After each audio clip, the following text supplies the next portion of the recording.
Hello and welcome back my dear students. आप सबों को फिर से अपना यूट्यूब चैनल माँ आशा IAS पॉइंट में स्वागत है।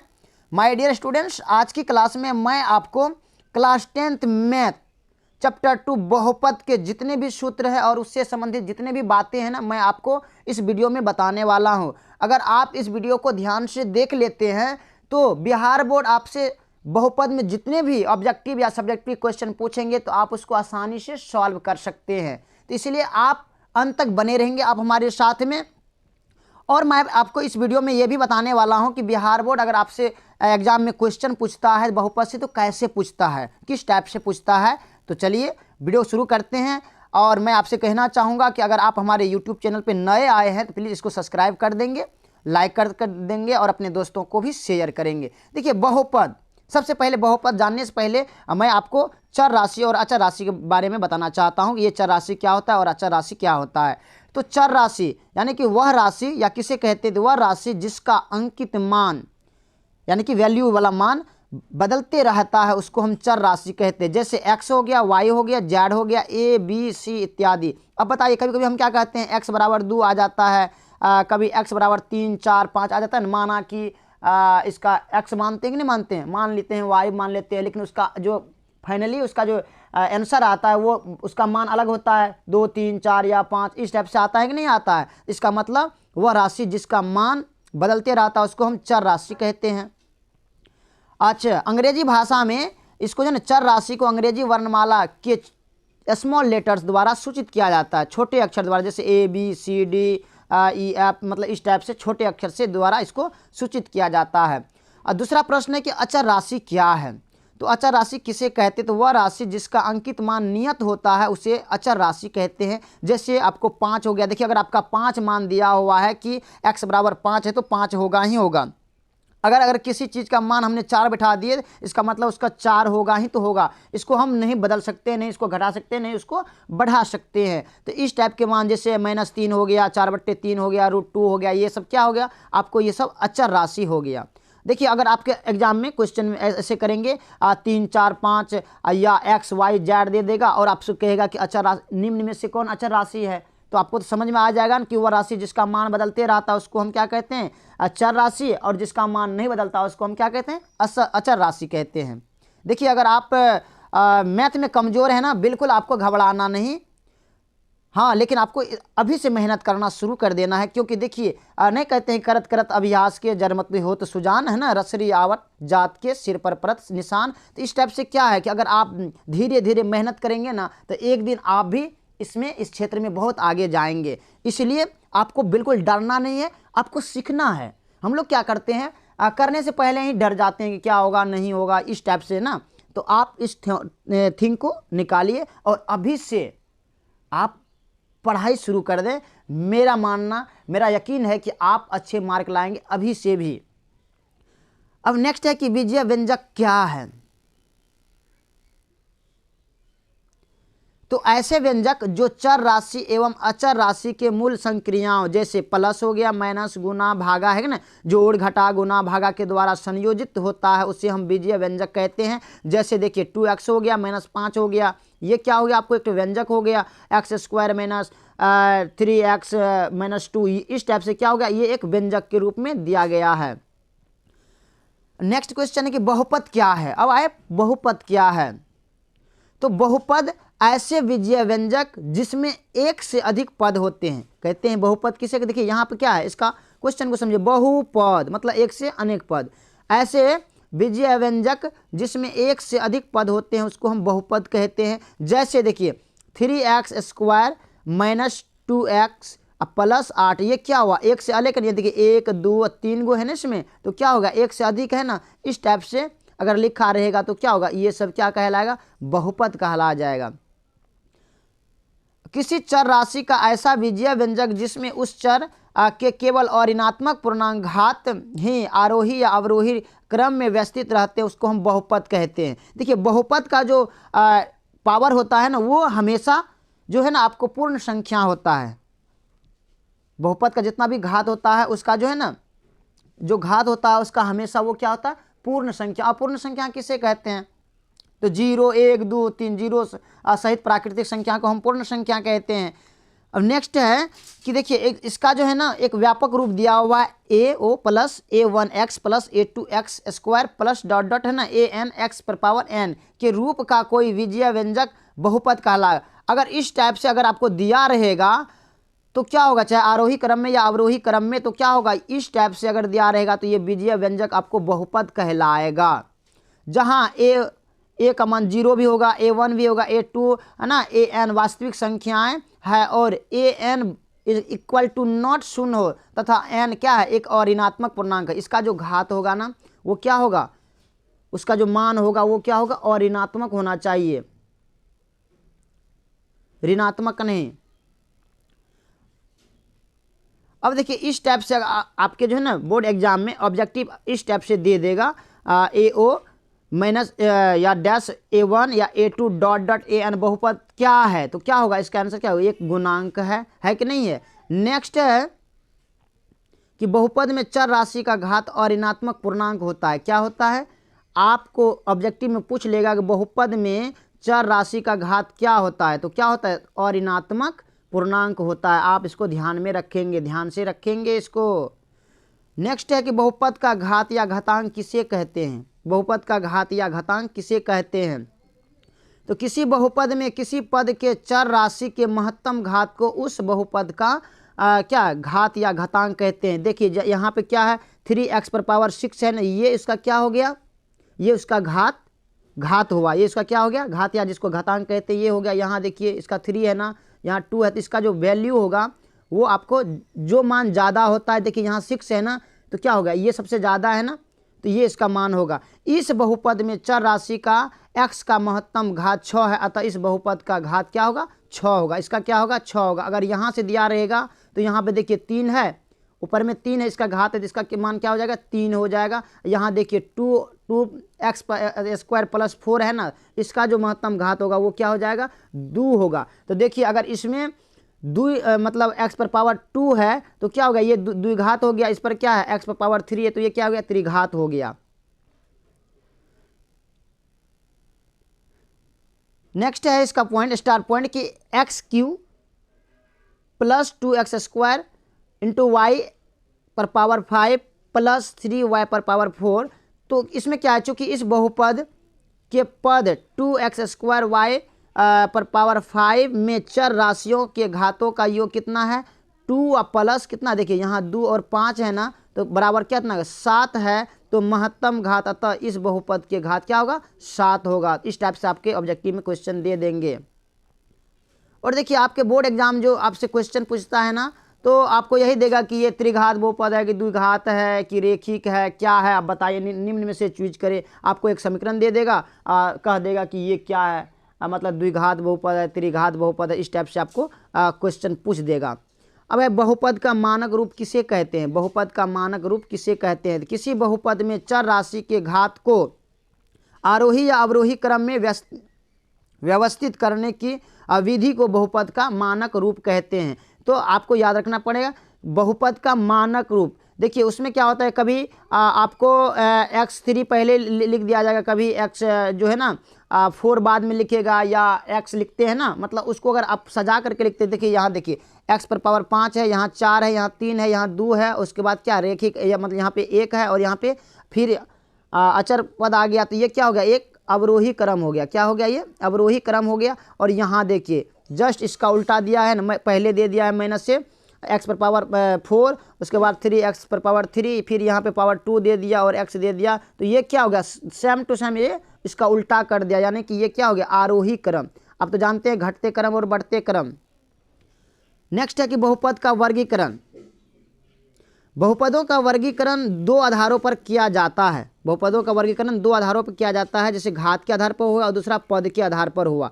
तो पदों के आधार पर बहुपद का जो वर्गीकरण किया गया है, पदों के आधार पर बहुपद निम्न प्रकार के होते हैं। प्रथम क्या है, एक पदी बहुपद। देखिए इसका क्या है, एक पदी, जिनमें सिर्फ केवल एक पद हो, तो यह अर्थात वह बहुपद जिसमें सिर्फ एक पद होते हैं उसे हम एक पदी बहुपद कहते हैं। जैसे देखिए 2 x है ना, x पर पावर कितना 1 है ना, यहाँ देखिए 4x स्क्वायर है, यहाँ क्या हो गया, देखिए यहाँ पे क्या सिर्फ एक ही पद है ना, यहाँ भी एक पद है, फिर यहाँ पे सिर्फ एक पद है और यहाँ पे एक पद है। तो इस टाइप से अगर पूछा जाए कि ये कौन सा बहुपद है तो क्या होगा, ये एक पदी बहुपद हो गया। दूसरा है कि द्विपद या द्विपदी या द्विपद बहुपद क्या है, तो वह बहुपद जिसमें केवल दो पद होते हैं उसे द्विपदी या द्विपद बहुपद कहते हैं। देखिए यहाँ पे क्या है, 2x + 1, 2x एक हो गया और यहाँ +5, ये क्या है, 1 और 2 हो गया ना। तो ये इस टाइप से अगर इसका अगर पूछा जाए तो ये क्या होगा, द्विपद बहुपद हो गया। यहाँ भी 2 गो दिया, यहाँ भी 2 गो दिया, यहाँ भी 2 गो दे दिया। अगर इस टाइप से आपके बोर्ड एग्जाम में क्वेश्चन पूछा गया है, नहीं होता है तो आप क्वेश्चन बैंक लीजिए और उसमें देखिए कि इस टाइप से क्वेश्चन है या नहीं है। अब नेक्स्ट है त्रिपदी बहुपद क्या है। त्रिपदी वह बहुपद जिसमें केवल 3 पद होते हैं उसे हम त्रिपदी बहुपद कहते हैं। वह बहुपद जिसमें केवल 3 पद होते हैं उसको हम बहुपद कहते हैं। देखिए यहाँ पे क्या है, 3x³ + 4x + 5, इसमें गिनती कीजिए, वो 1 2 और 3 गो है। तो इस टाइप से अगर 3 गो दिया रहेगा तो ये क्या हो गया, त्रिपदी बहुपद हो गया। नेक्स्ट है कि घातों के आधार पर, तो घातों के आधार पर क्या बहुपद निम्न प्रकार के होते हैं। इसमें भी एक घाती या रेखिक बहुपद हो गया, दूसरा द्विघातीय बहुपद और तीसरा त्रिघातीय बहुपद हो गया। तो एक घाती या रेखिक बहुपद क्या है, तो वह बहुपद जिसमें चर राशि का महत्तम घात केवल 1 होता है उसे हम एक घाती या रेखिक बहुपद कहते हैं। जैसे यहाँ देखिए x + 5, इसका घात क्या है, x का कुछ भी नहीं है तो 1 तो है ना, इसका अगर कुछ नहीं है तो इसका मान क्या हो गया, 1 है, उसके पावर में क्या होता है, उसका घात 1 होता है। यहाँ y के ऊपर कोई पावर नहीं है तो इसका मतलब 1 छिपा हुआ है। तो इस टाइप से दिया रहेगा तो क्या होगा, एक घाती या रेखिक बहुपद कहलाएगा। नेक्स्ट है कि द्विघातीय बहुपद वह बहुपद जिसमें चर राशि का महत्तम घात केवल 2 होता है उसे हम द्विघातीय बहुपद कहते हैं। देखिए यहाँ पे क्या है, x² - x - 12 है ना, तो देखिए x का यहाँ महत्तम घात कितना है, 2 है ना, तो 2 दिया है इसका, यानी कि ये द्विघातीय बहुपद होगा। यहाँ भी 2 है तो इस टाइप से अगर दिया रहेगा घात 2 तो उसको हम क्या कहेंगे, द्विघातीय बहुपद। आपके बोर्ड एग्जाम में पूछा गया है, ऐसे आपको दे देगा और कहेगा इनमें से कौन द्विघातीय बहुपद है या त्रिघातीय बहुपद है। त्रिघातीय में क्या होगा, 3 गो होगा, द्विघातीय में 2 गो होगा और रेखिक में क्या होगा, तो 1 ही उसका घात होगा। नेक्स्ट क्वेश्चन है कि त्रिघातीय बहुपद वह बहुपद जिसमें चर राशि का महत्तम घात केवल 3 होते हैं। कितना होते हैं, केवल 3 होते हैं, उसे हम त्रिघातीय बहुपद कहते हैं। यहाँ देखिए x पर पावर 3 है तो इस टाइप से अगर दिया रहेगा तो क्या होगा, त्रिघातीय होगा। यहाँ भी देखिए x पर पावर 3 है तो इसका मान क्या होगा, ये क्या होगा, ये कौन सा बहुपद हुआ, तो ये त्रिघातीय बहुपद हुआ। अब नेक्स्ट है चतुर्घातीय बहुपद क्या है। चतुर्घातीय बहुपद क्या है, तो वह बहुपद जिसमें 4 राशि का महत्तम घात केवल 4 होता है उसको हम क्या कहते हैं, चतुर्थ बहुपद कहते हैं। देखिए यहाँ पे x पर पावर कितना है, 4 है ना, तो देखिए इसमें आपको महत्तम मान देखना है कि इसका पावर जो इसका घात जो है ना सबसे अधिक कौन सा है। तो सबसे अधिक अगर इसमें दिया रहेगा जो, तो वही बहुपद कहलाएगा। तो सबसे अधिक इसमें क्या है, 4 है, उसके बाद 3 है, 2 है, तो क्या होगा, सबसे अधिक कौन है, 4 है ना, महत्तम घात 4 है, तो ये क्या हो गया, चतुर्थ घातीय बहुपद हो जाएगा। अब नेक्स्ट है कि शून्य बहुपद किसे कहते हैं। देखिए अगर आप इस परिभाषा को समझे रहेंगे ना, आपको कभी भी प्रॉब्लम नहीं होगा। अगर आप बहुपद समझ जाते हैं, उसके बारे में समझ जाते हैं कि किसे कहते हैं क्या है, तो फिर आपको प्रॉब्लम रहेगा ही नहीं रहेगा। तो शून्य बहुपद क्या है, किसे कहते हैं, तो वह बहुपद जिसके सभी पदों के गुणांक शून्य होते हैं उसे शून्य बहुपद कहते हैं। जैसे देखिए 0 गुना अगर क्या करेंगे, x का अगर पावर 4 हो, अगर उससे गुना करेंगे तो क्या होगा, इसका मान क्या होगा, 0 ही होगा। देखिए अगर यहाँ पे फिर x का क्यों करेंगे, फिर इसका मान क्या होगा, 0 होगा। तो इस टाइप से अगर दिया रहेगा तो क्या होगा, वो शून्य बहुपद कहलाएगा। अगर देखिए अगर x पर पावर अगर कुछ भी यहाँ पे देखिए यहाँ पे है ना 0 दिया हुआ, 0 से गुना करेंगे तो क्या होगा, 0 ही होगा ना, तो शून्य बहुपद कहलाएगा इस टाइप से। तो शून्य बहुपद का घात अपरिभाषित होते हैं। आपके ऑब्जेक्टिव क्वेश्चन में पूछ लेगा कि शून्य बहुपद का घात क्या होता है। तो माय डियर स्टूडेंट्स, आपको याद रखना है कि यह एक क्या होता है, अपरिभाषित होता है। नेक्स्ट है कि अचर बहुपद किसे कहते हैं। अचर बहुपद किसे कहते हैं, तो वह बहुपद जिसमें केवल एक पद होते हैं वह भी अचर होते हैं और उसे अचर बहुपद कहते हैं। कहते हैं कि वह बहुपद जिसमें केवल एक पद होते हैं और वो भी अचर होते हैं, उसको हम क्या कहते हैं, अचर बहुपद कहते हैं। आपको हमने इससे पहले चर और अचर राशि के विषय में बताए थे। तो यहाँ देखिए ये क्या है, 5 क्या है, अचर है, 4 क्या है, अचर है, और वो भी क्या है, एक ही है, एक ही पद है और वो भी अचर है। तो क्या हो गया, ये अचर बहुपद हो गया। अचर बहुपद का घात शून्य होता है। क्या होता है, अचर बहुपद का घात क्या होता है, शून्य होता है। बहुत इंपॉर्टेंट ऑब्जेक्टिव क्वेश्चन है आपके ये।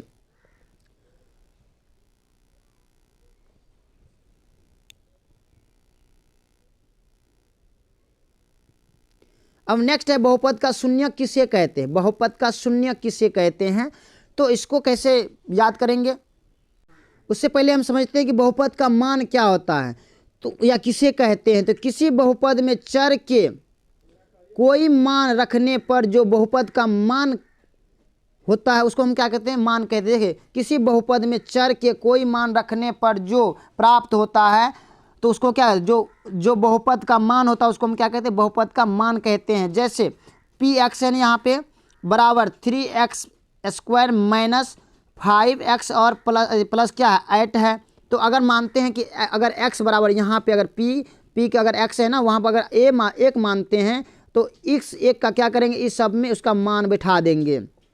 तो देखिए यहाँ पे क्या किए, P1 दिए, यहाँ x के जगह क्या हमने 1 माने हैं, तो फिर यहाँ पे हमने 1 दिए। यहाँ देखिए 3x² है ना, तो यहाँ 3 गुना एक x बराबर a माने हैं तो x a का पावर स्क्वायर कर दिए, माइनस 5 गुना 1 कर दिए क्योंकि x का मान हमने 1 माने हुए हैं, प्लस 8 कर दिए। तो फिर यहाँ क्या हो गया, 3 का 3 और गुना 1 हो गया। यहाँ फिर देखिए 5 का 5 हो गया और ये 8 का 8 हो गया। इसको फिर 3 का 3 और उसके बाद 5 यहाँ से यहाँ माइनस किए, फिर प्लस किए, तो 8 यहाँ देखिए 8 3 11, 11 में से ये 5 जाएगा तो कितना होगा 6। तो ये क्या होगा, इसका एक मान हो गया। क्या हो गया, ये आपका बहुपद का मान हो गया। ये 6 क्या निकला, इसका मान निकल गया। और सपोज डैट अगर इसके जगह पे अगर हम 2 रखते हैं, अगर हम x बराबर 1 रखें, अगर इसके जगह पे 2 रखेंगे तो इसका क्या होगा, सेम प्रोसेस से उसका भी निकलेगा। यहाँ देखिए अगर हमने उसका मान 2 रखे तो क्या हो गया, फिर हम x के जगह पूरा सभी जगह 2 बिठाए, तो अगर आप इसको निकालिएगा तो इसका मान क्या आ जाएगा, 10 आ जाएगा। अब नेक्स्ट है कि बहुपद का शून्य किसे कहते हैं। बहुपद का शून्य किसे कहते हैं, तो किसी बहुपद के चर राशि का वह विशेष मान जिसे रखने पर संपूर्ण बहुपद का मान शून्य या शून्य के बराबर हो जाता है, उस मान को बहुपद का शून्य कहते हैं। कहते हैं किसी बहुपद के चर राशि का वह विशेष मान जिसे रखने पर संपूर्ण बहुपद का मान क्या हो जाए, शून्य हो जाए या शून्य के बराबर होता है, तो क्या होगा, वो बहुपद का शून्य कहलाते हैं। यानी कि कोई ऐसा मान रख दे जो सभी बहुपद को शून्य में बदल करके रख दे, शून्य के बराबर कर दे, उसको हम क्या कहेंगे, शून्य कहते हैं। अब जैसे यहाँ देखिए अगर px लिए है ना बराबर x + 5 दिए, तो चूंकि बहुपद px में माइनस से अगर 5 रखते हैं तो क्या होगा, अगर माइनस से 5 रखेंगे तो प्लस माइनस क्या होगा, ये दोनों कट गया तो इसका मान क्या होगा, 0 हो गया। तो इसका जो शून्य होगा वो क्या हो गया, -5। यानी कि क्या उसमें दे कि सबका मान, सबका वैल्यू शून्य हो जाए। नहीं करते हैं, सबका पावर सीज कर देना है। कोई ऐसा काम करेंगे ना, सब देखते रह जाएगा, हम उसका पावर क्या करेंगे, पूरा सीज कर देंगे। अब नेक्स्ट है देखिए, ये स्टार पॉइंट आपके बोर्ड एग्जाम में बहुत इंपॉर्टेंट है, क्योंकि आपके जितने भी ऑब्जेक्टिव पूछा जाएगा ना, बस इन्हीं स्टार पॉइंटों से अगर आप इस वीडियो को पूरा कंप्लीट 1 से 2 बार अगर आप देख लेते हैं ना, आपका समझिए 10 नंबर आपके हाथों में ही है। अगर आप इसको अच्छे से समझ जाते हैं ना, सब्जेक्टिव हो या ऑब्जेक्टिव दोनों बन जाएगा आपसे, ये तो कन्फर्म ही है। अब रेखिक बहुपद के शून्यकों की संख्या केवल 1 होती है। बहुत इंपॉर्टेंट, रेखिक समीकरण के शून्यकों की संख्या क्या होती है, 1 होती है। द्विघात बहुपद के शून्यकों की संख्या 2 होती है। कितना होती है, 2 होती है। बहुत इंपॉर्टेंट पॉइंट है, ये आप नोट करेंगे, नहीं तो आप एग्जाम देकर के आइएगा, फिर आप हमें कमेंट में बताइएगा कि सर जी ये पूछा गया था। ये बिल्कुल इनमें से कुछ न कुछ आपको पूछिए देगा। नेक्स्ट है त्रिघात बहुपद के शून्यकों की संख्या कितनी होती है, तो 3 होती है। अगर चतुर्थघात कह दे तो उसका क्या होगा, 4 होगा।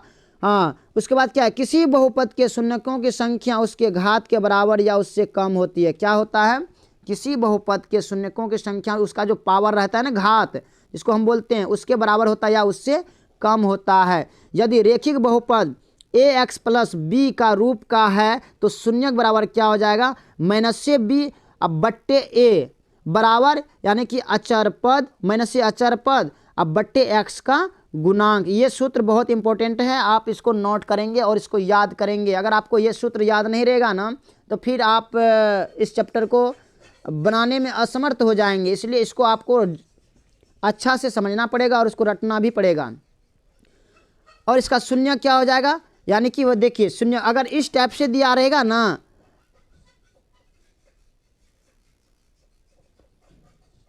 अगर इस टाइप से दिया रहेगा ए एक्स प्लस बी, यानी कि अगर मानते हैं 2x आप प्लस यहाँ पे 4 दिया हो, तो इसका अगर निकालना है शून्यक तो इस सूत्र पर अगर आप लगाते हैं माइनस से बी बट्टे ए। देखिए माइनस से बी में क्या है, यहाँ पे क्या होगा, मैं यहाँ पे प्लस दिए हैं ना तो प्लस से में 4 हो जाएगा बट्टे, अगर यहाँ पे 2 दिए हैं ना तो कट के क्या हो जाएगा 2, इसका आंसर आ जाएगा। इस टाइप से आप इसको निकाल लेंगे, अर्थात माइनस से अचर इसका शून्य के बराबर क्या होगा माइनस से अचर पद अब बट्टे एक्स का गुणांक। देखिए यहाँ एक्स का गुणांक अगर यहाँ पे हमने क्या माने हैं 2 माने हैं ना, तो इसका एक्स का गुणांक यहाँ ए हो जाएगा और अचर पद यहाँ पे 4 लिखे ना, तो माइनस से 4 बट्टे 2 काटेंगे तो क्या होगा माइनस से 2 निकलेगा। इसका आंसर इसका क्या होगा शून्य माइनस से 2 हो जाएगा, इसका शून्य क्या हो जाएगा माइनस से 2 होगा।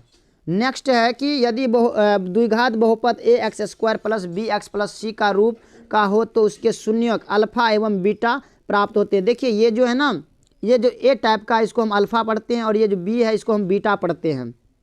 इसको ए भी नहीं पढ़ना, इसको अल्फा और बीटा पढ़ना है। तो देखिए किस टाइप से दिया रहेगा, अगर a x square plus b x plus c के रूप में होगा तब इसका शून्यक अल्फा एवं बीटा होगा। शून्यकों एवं उनके गुणांकों के बीच संबंध, देखिए इससे आपको हर एक बार बोर्ड एग्जाम जो है ना क्वेश्चन पूछ ही लेते हैं। तो अभी आप इस वीडियो में आप इस सूत्र याद कीजिए और अगले वीडियो में मैं आपको चैप्टर वाइज चैप्टर एक्सप्लेन करूंगा। तो दोनों शून्यकों का योग बराबर क्या होता है, यानी कि अल्फा प्लस बीटा। देखिए यहाँ लिखा है अल्फा प्लस बीटा बराबर क्या हो जाएगा माइनस से एक्स का गुणांक बट्टे एक्स स्क्वायर का गुणांक। यहाँ देखिए यहाँ माइनस से बी बट्टे ए दिया है ना, अब आप सोचते हैं कि सर ये माइनस से बी बट्टे ए कहाँ हो गया। देखिए यहाँ पे कुछ नहीं तो ए है और ये क्या होगा ये बी हो गया और ये क्या है इसका सी का मान हुआ, तो यहाँ पे क्या माइनस से बी है ना, तो ये देखिए ई बी का मान जो रहेगा आपके समीकरण में दिया रहेगा तो यहाँ पे बी हो जाएगा और ए एक जगह अगर मानते हैं 3 4 5 रहेगा तो फिर ये हो जाएगा बट्टे में आ जाएगा। नेक्स्ट है शून्यकों का गुणनफल बराबर क्या होता है, शून्यकों का गुणनफल बराबर होता है अचर पद अब बट्टे एक्स स्क्वायर का गुणांक, यानी कि अल्फा इंटू बीटा बराबर सी बट्टे ए। नेक्स्ट है यदि किसी द्विघात बहुपद के शून्यक अल्फा एवं बीटा ज्ञात हो तो क्या होता है, तो उसका द्विघात बहुपद आप आसानी से निकाल सकते हैं। यदि उसका 2 गो शून्यक दिया रहेगा, बहुपद का शून्यक अल्फा एवं बीटा दिया रहेगा तो आप द्विघात बहुपद आराम से निकाल सकते हैं। और जब तक आप ये सूत्र याद नहीं करेंगे तब तक बिल्कुल नहीं निकलने वाला है, आपको दो नंबर जहाँ तक उम्मीद है वो भी नहीं मिलने वाला है, क्योंकि ये जो है ना द्विघात बहुपद अगर पूछ ले तो जब तक सूत्र याद नहीं होगा तब तक तो मिलेगा नहीं मिलेगा। तो वही बात है, सबसे पहले आप इसको कॉपी पर नोट करें और उसको याद कर ले। तो द्विघात बहुपद बराबर क्या होता है x square minus alpha plus beta into x plus alpha into beta. ये बहुत इंपॉर्टेंट है, आपके बोर्ड एग्जाम में जरूर पूछेगा। इसी टाइप का क्वेश्चन आपके बिहार बोर्ड एग्जाम में पूछते हैं, कोई हार्डली कहिएगा ऐसा कुछ बात नहीं है, बस सिंपल सा क्वेश्चन आपके बिहार बोर्ड एग्जाम पूछते हैं। चाहे कोई भी एग्जाम हो, कोई भी बोर्ड हो, सब इसी टाइप से क्वेश्चन पूछते हैं। नेक्स्ट है यदि त्रिघात बहुपद x a x cube plus b x square plus c x plus d के रूप के व्यापक रूप का हो तो उसके शून्यक अल्फा बीटा एवं गामा हो तो उनके शून्यकों एवं गुणनकों के बीच का संबंध होता है। तो क्या होता है, देखिए यहाँ क्या है, यहाँ पे त्रिघाती बहुपद का है ना, हमने इससे पहले जो बताए थे ये द्विघात बहुपद का था। देखिए यहाँ पे घात इसका क्या है, यहाँ पे इसका जो है ना घात आपको 2 मिलेगा। यहाँ पे क्या है देखिए, यहाँ पे इसका घात 2 था ना, तो दूसरे वाले घात को जो अगर शून्यक निकालना होगा तो इस सूत्र पर लगेगा। और त्रिघाती अगर आ गया, देखिए आपके बिहार बोर्ड एग्जाम त्रिघाती कभी कभी पूछ लेते हैं, तो अगर त्रिघाती आ जाए तो इसको आपको ये याद रखना पड़ेगा। तो क्या होगा, alpha plus beta plus gamma बराबर माइनस से बी बट्टे ए। देखिए इसमें जो है ना आपको याद करना पड़ेगा, आपको दिमाग लगा करके इसको आप देखिए सोचिए, वहाँ अल्फा प्लस बीटा था ना, तो यहाँ क्या alpha plus beta plus gamma बराबर माइनस से बी बट्टे ए, दोनों तो सेम ही मिल रहा है। और दूसरा क्या है, माइनस से क्या है, alpha into beta plus beta into gamma plus gamma into alpha बराबर क्या होगा, सी बट्टे ए। देखिए वहाँ पे A alpha plus alpha into beta था ना, तो यहाँ पे क्या होगा, फिर दोनों को फिर जोड़ना पड़ेगा ना। नेक्स्ट है कि alpha into beta into gamma बराबर क्या होगा, माइनस से डी बट्टे। देखिए यहाँ पे डी आया, डी यहाँ पे है ना, इसका मतलब 1 2 3 4 4 गो पद है ना, तो इसका डी आ जाएगा, डी बट्टे ए हो जाएगा। देखिए अल्फा इसका संकेत क्या है, ये आपका इसको हम अल्फा कहते हैं, इसको हम क्या कहते हैं, बीटा कहते हैं, और ये वाइट टाइप का इसको हम क्या कहते हैं, गामा कहते हैं। और ये क्या एक यूनानी भाषा का शब्द है, क्या है, यह एक यूनानी भाषा का शब्द है। तो माय डियर स्टूडेंट्स, मुझे पूरा विश्वास है कि आपको इस वीडियो में बहुत अच्छे जानकारी मिला होगा।